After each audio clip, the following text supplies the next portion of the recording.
So yun mga George, no? So kanina may ginawa tayong Aerox 155 sa ating customer. So ngayon nasa bahay na tayo ngayon. Ang ating mga ginawa sa Aerox 155 is pinalitan natin ng rocker arm pin, piston pin, piston set. Syempre kasama sa piston set yung piston ring, base gasket, valve seal, tsaka head gasket.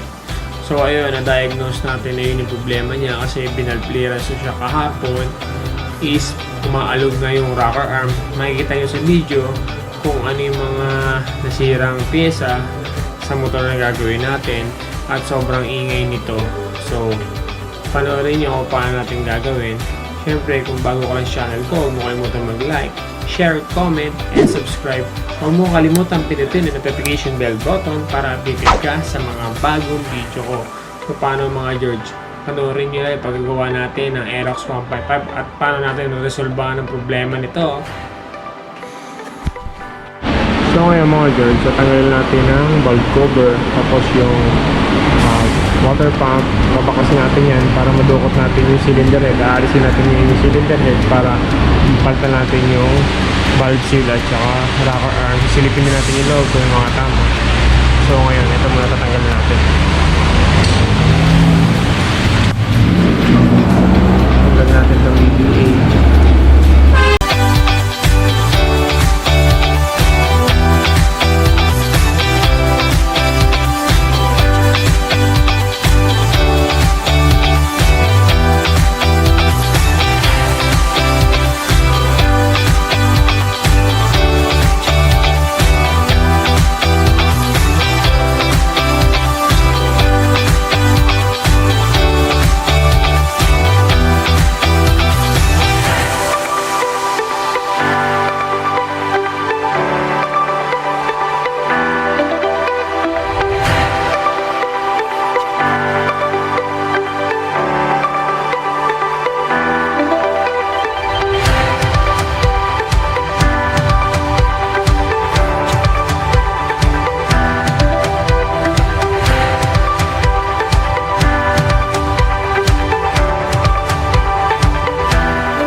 Mga George, tanggalin yung ating valve cover, yung throttle body, ihugutin na natin siya, alisin natin yung mga radiator, yung water pump, no?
George, tanggalin yung ating throttle body, valve cover, tsaka water pump. Ang gagawin natin ngayon, natanggal natin yung timing gear.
So yung mga George, no, binakos na natin yung cylinder head tsaka cylinder ng Aerox na ginagawa natin.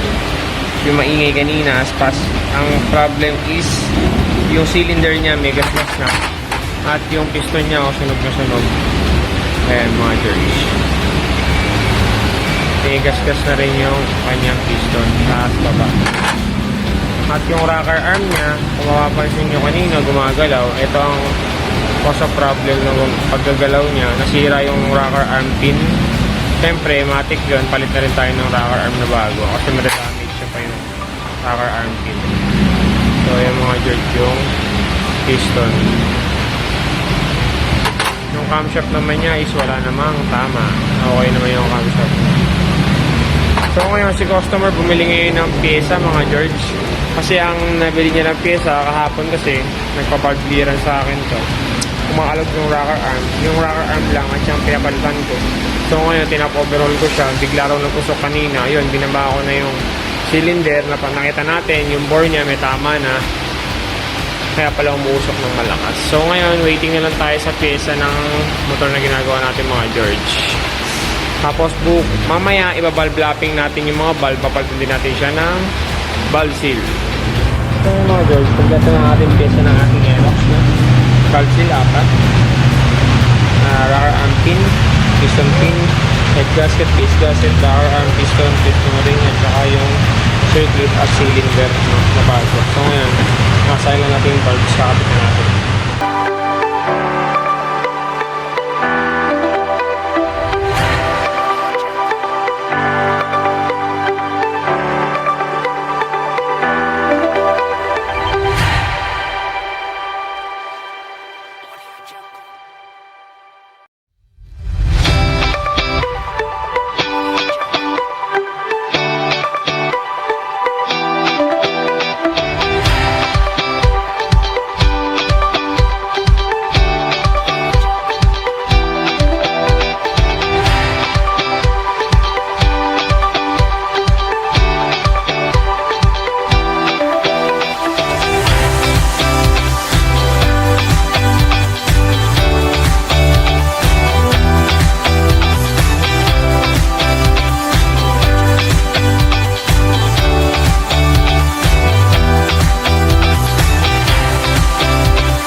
Valve grind natin or valve lapping. Nasayin natin yung mga barbula. Makikita nyo yung barbula sa sobrang galing.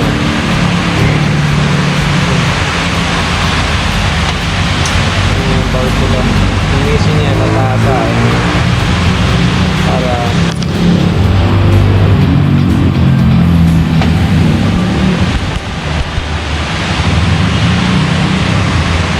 lumapat. Teka tayo, so mag-aasalan tayo mga sir. So ngayon mga George, valve lapping na natin ang ating cylinder head. Ayan, kita na yung valve spring, valve seal na bago, at yung barbula natin. So ngayon lalagyan natin ang ating valve seal at saka barbula dito mga George.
Bye.